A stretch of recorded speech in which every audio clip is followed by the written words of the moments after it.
আসসালামু আলাইকুম এভরিওয়ান। সবাই কেমন আছেন? আশা করি ভালো আছেন, আমিও ভালো আছি।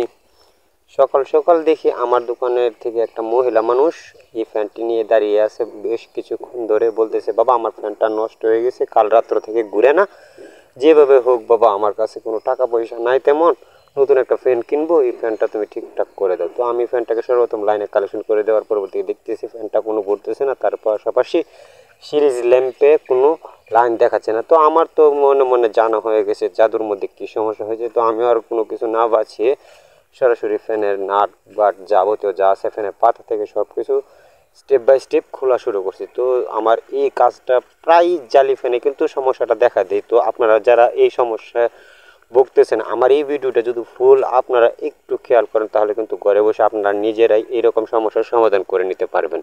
তো কথা আর বাড়াচ্ছি না, চলে যাচ্ছি মূল ভিডিওতে। আমি আস্তে আস্তে করে ফ্যানের অর্ধেক জিনিস খুলে ফেলেছি। এখানে দুইটা নাট থাকে, দুইটা নাট আমরা স্ক্রু দ্বারা সুন্দর করে হস দিয়ে খুলে নেব। খুলে নেওয়ার পরবর্তীতে পিছন থেকে একটা নাট থাকে, সেই নাটটাকে আমরা খুলে নিতে হবে।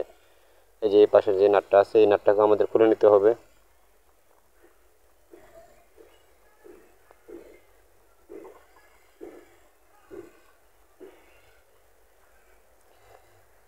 নাটটা জাম হয়ে আছে।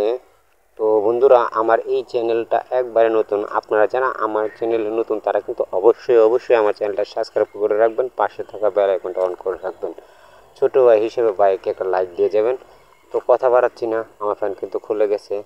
ফ্যানটা খোলার পরবর্তীতে আমি ফ্যানের মধ্যে যে অবস্থাটা দেখলাম, ফ্যানটা ময়লা আবর্জনে একবারে নাজেহাল অবস্থা হয়ে আছে। তো আগে আমি ফ্যানটাকে হালকা পাতলা করে, যেহেতু এটাকে আমি কাজ করব আমার মতো, আমি পরিষ্কার করে নিতেছি যতটুকু পারতেছি। ঠিক আছে বন্ধুরা, তো আপনারাও সেম এই পজিশনে কাজগুলো করার চেষ্টা করবেন, আমি যেভাবে আপনাদেরকে দেখাবো। ঠিক আছে, পরিষ্কার করো আমাদের প্রায় শেষ। তার পরবর্তী এখানে চারটা নাট থাকে, চারটা নাট আমরা স্ক্রু দিয়ে খুলে নেব। হালকা আমি টোকা দেওয়ার উদ্দেশ্য হচ্ছে আমার নাটগুলো যাতে সহজে খুলে। এই যে আমি নাট খুলে নিতেছি, আমার একটা নাট খোলা শেষ। আমি চারটা নাট খুলে নিছি, ভুল দেখাই নাই। এখানে ক্যাপাসিটারটা আছে, ক্যাপাসিটারের নাটটা খুলে নিতে হবে। খুলে নিলে তারটা ডিল দিবে, ডিল দিয়ে কয়েলটা অনায়াসে সুন্দর করে ভিতর থেকে বের হয়ে আসবে। ঠিক আছে, এই যে আমরা এটাকে বের করে নিলাম। বের করে নিয়ে কয়েলটাকে আমরা একটা সুন্দর জায়গায় রেখে তারপর আপনাদেরকে দেখাচ্ছে আসলে এটার মূলত সমস্যাটা কোন জায়গায়। আপনারা অবশ্যই ভিডিওটা টেনে দেখবেন না, এক নাগার সিরিয়াল করে দেখবেন, তাহলে কিন্তু সমস্যাটা আপনারা নিজেই ধরতে পারবেন। এখানে যে দুইটা কেবলটাই লাগানো আছে, কেবলটাগুলো আমরা কাটবো। কাইটা সরাসরিভাবে এটার ভিতর থেকে আমাদের 4টি তার কালেকশন করা আছে। ঠিক আছে, তো 4টি তার আমাদের ঠিকঠাক কালেকশন করা আছে কি না সেটি আমাদের মূল দেখার বিষয়। ঠিক আছে, তো এইভাবে খুলে নিলাম। বলে আপনারা এটাকে এভাবে টান দেওয়ার চেষ্টা করবেন না, হিতে বিপরীত হতে পারে। এখানে পেট্রোল অথবা থিনার দিয়ে তার পরবর্তীতে এটাকে নরম করে হালকা হালকা করে টান দেওয়ার চেষ্টা করবেন, তাহলে কিন্তু কোনো লুপ ছিঁড়ার সম্ভাবনা থাকে না। অবশ্যই এই জিনিসটা মাথায় রাখবেন। এই যে আমি সুন্দর করে খুলে নিলাম। দেখুন ভিউয়ার্স, আমি যা বলছিলাম তাই। এই যে ফ্যানের মধ্যে আমি যে বলছিলাম 4টি তারের সাথে 4টি তারের কালেকশন থাকে, বিশেষ করে এইরকম কয়েলগুলো সব কিন্তু আপনারা জানেন অ্যালুমিনিয়ামের হয়। অ্যালুমিনিয়ামের হওয়ার কারণে এটাতে ফাঙ্গাস পরে কিছুদিন চলার পরবর্তী অমনিতেই অ্যালুমিনিয়ামের তারটা ভেঙে যায় আর কি। তার পরবর্তী ফ্যানের মধ্যে এরকম সমস্যা দেয়। তো আমরা সবাই জানি কম বেশ এই লগে আরও দুইটা টার্মিনাল আছে আমার, আমি এই দুইটা টার্মিনালও দেখে নিলাম ঠিকঠাক আছে। ঠিক আছে, তো শুধু আমাদের উপরের টার্মিনালটাই খারাপ। তো উপরের টার্মিনালটার কথাটাই বলতেছিলাম যে এগুলো কিন্তু সাধারণত আমাদের অ্যালুমিনিয়ামের হওয়ার কারণে আমাদের দীর্ঘদিন চলার পরবর্তীতে বা অল্প কিছুদিন চলার পরবর্তীতে ফাঙ্গাস পরে এটা কমতে ভেঙে যায়। তো এটাকে আবার আমরা জ্বালাই করব এরকম কোনো সিচুয়েশন থাকে না। তো আমরা হালকা করে ব্লেড দিয়ে এটাকে চলে নিয়ে এটার আগের জায়গায় পেঁচিয়ে সুন্দর করে এটার উপর আমাদের 23-76 বা 40-76-এর যে গ্যাজের তার আছে না, এখান থেকে একটা তামা নিয়ে উপরে পেঁচিয়ে যদি আমরা এটাকে রাং খাইয়ে ভরে নিই তাহলে কিন্তু এটা সুন্দর করে জ্বালাই হয়ে যায়। ঠিক আছে, যে আমি মোটামুটিভাবে যেভাবে কাজ করি, তো আমার কাজ করা প্রায় শেষ।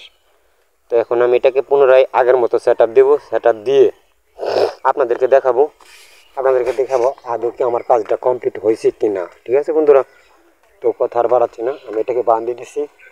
তো সাইডে আমি একটা সিরিজ ল্যাম্প রাখলাম, আপনারা দেখতে পাচ্ছেন কিনা জানি না, আমার ক্যাপাসিটরের দিকে একটা সিরিজ ল্যাম্প রাখছি। তো আমাদের সিরিজ ল্যাম্পে দেখতেছি যে এখন আমাদের কয়েলে লাইন শো করতেছে, আশা করি আমার ফ্যানটা এখন ঠিকঠাক হয়ে গেছে। তো আমি এখন যদি ফ্যানটাকে সেটআপ দিই আশা করি ঘুরবে। তো চলুন কথা না বলে ফ্যানটাকে সেটআপ দিয়ে নিই, সেটআপ দিয়ে দেখি আমাদের ফ্যানটা ঘুরতেছে কিনা। তো আগের মতোই আমরা আবার স্টেপ বাই স্টেপ যেভাবে খুলছি সেভাবে সেটআপ দেওয়ার চেষ্টা করব। আমার নিচের অংশ বসানো শেষ, এবার উপরের অংশ বসাবো।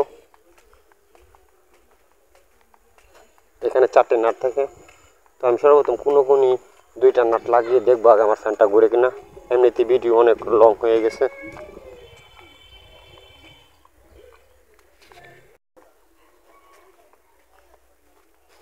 আস্তে আস্তে দেখতে পাবেন আপনারা। তো আমার এটা কি আমি কোনাকুনি করে 2টা নাট লাগিয়ে নিতেছি প্রথম অবস্থায়, যাতে ফ্যানটাকে বোঝা যায় ফ্যানটা আদৌ ঘুরতেছে কিনা। আমি যে কাজটা করছি কাজটা ঠিক আছে কিনা না ঠিক আছে সেটা বোঝার জন্য আর কি। শুধু এই যে এই কোনায় আর এই কোনায় একটা নাট আমরা কোনোভাবে লাগিয়ে নিতেছি।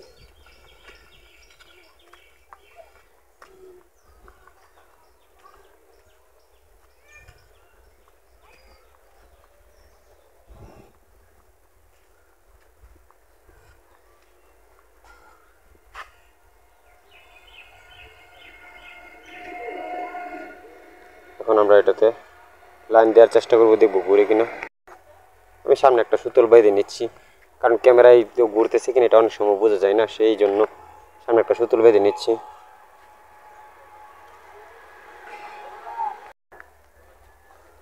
আমি 2টাতে 2টা লাগাই নিয়েছি।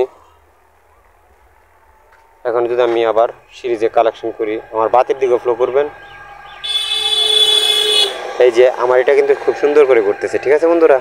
তো আশা করি আমার কাজটা স্বয়ংসম্পন্ন হয়েছে।